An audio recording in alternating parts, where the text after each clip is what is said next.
അസ്സലാമു അലൈക്കും വറഹ്മത്തുള്ളാഹി വബറകാതുഹു. അൽഹംദുലില്ലാഹ് അസ്സലാത്തു വസ്സലാമു അലാ റസൂലില്ലാഹ് വഅലാ ആലിഹി വഅസ്ഹാബിഹി അജ്മഈൻ അമ്മാ ബഅദ്. ചില ആളുകളുണ്ട്, അവർക്ക് ദുനിയാവിലെ മുഴുവൻ കാര്യങ്ങളും അറിയാം. എന്തിനെക്കുറിച്ച് ചോദിച്ചാലും അവർക്ക് അതിനെക്കുറിച്ചൊരു ഇൻഫർമേഷൻ ഉണ്ട്. ദുനിയാവിൻ്റെ എല്ലാ വിഷയങ്ങളും അവർ അറിയുന്നു എന്ന് മാത്രമല്ല, അറിയാത്തതൊക്കെ വളരെ വിശദമായി അവർ അന്വേഷിക്കുകയും പഠിക്കുകയും ഉടനെ തന്നെ അതിന് റിസൾട്ട് അവർ കണ്ടെത്തുകയും ചെയ്യുന്നു. പക്ഷേ ഇതേ ആളുകൾക്ക് അവരെ സൃഷ്ടിച്ച അള്ളാഹു ആരാണ് എന്നറിയില്ല. ആ റബ്ബിൻ്റെ നാമങ്ങളോ ഗുണവിശേഷണങ്ങളോ ആ അള്ളാഹുവിന് നൽകേണ്ടുന്ന അവകാശങ്ങളെ സംബന്ധിച്ചോ അവർക്കറിയില്ല.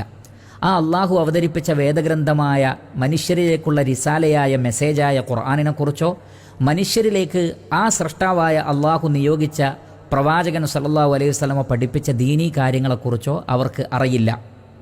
എന്നാൽ അതല്ലാത്ത ദുനിയാവിൻ്റെ കാര്യങ്ങളൊക്കെ അവർ പഠിക്കുകയും അതിലൊക്കെ ഗർവ് നടിക്കുകയും വലിയ അഭിമാനം കൊള്ളുകയും ചെയ്യുന്നു. എന്നാൽ മഹാനായ ഇബ്നുൽ ഖയ്യിം അൽ ജൗസിയ്യ റഹ്മത്തുള്ളാഹി അലൈഹി അദ്ദേഹം പറഞ്ഞ ശ്രദ്ധേയമായൊരു പോയിൻ്റ് ഉണ്ട്. ഇത് പൂർവ്വകാല പണ്ഡിതന്മാരും പറഞ്ഞ കാര്യമാണ്.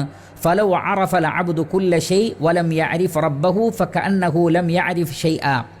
ഒരു വ്യക്തിക്ക് ദുനിയാവിലെ എല്ലാ കാര്യവും അറിയാം, പക്ഷേ തൻ്റെ രക്ഷിതാവായ അള്ളാഹുവിനെ സംബന്ധിച്ച് അറിയില്ലെങ്കിൽ അയാൾ ഒന്നും അറിയാത്തവനെ പോലെയാണ്. എന്ന് പറഞ്ഞാൽ അള്ളാഹുവിനെ അറിഞ്ഞവർ എല്ലാം അറിഞ്ഞിരിക്കുന്നു, അവർക്ക് വിജയമുണ്ട്.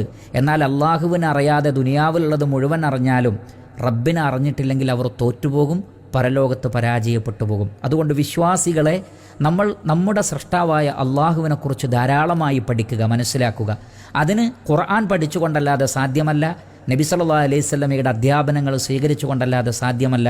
അതുകൊണ്ട് നമ്മെ സൃഷ്ടിച്ച ഈ മഹാപ്രപഞ്ചത്തെ സൃഷ്ടിച്ച് പരിപാലിക്കുന്ന മരണാനന്തരം ഏതൊരു റബ്ബിലേക്കാണോ നമ്മൾ മടങ്ങിപ്പോകുന്നത് ആ റബ്ബിനെ സംബന്ധിച്ച്, നമ്മെ ജീവിപ്പിക്കുകയും മരിപ്പിക്കുകയും ചെയ്യുന്ന റബ്ബിനെക്കുറിച്ച്, നമ്മെ സ്വർഗത്തിലാക്കുകയും നമ്മെ നരകത്തിലാക്കുകയും ചെയ്യുന്ന റബ്ബിനെ സംബന്ധിച്ച് വളരെ കൃത്യമായി നാം പഠിച്ച് മനസ്സിലാക്കുക.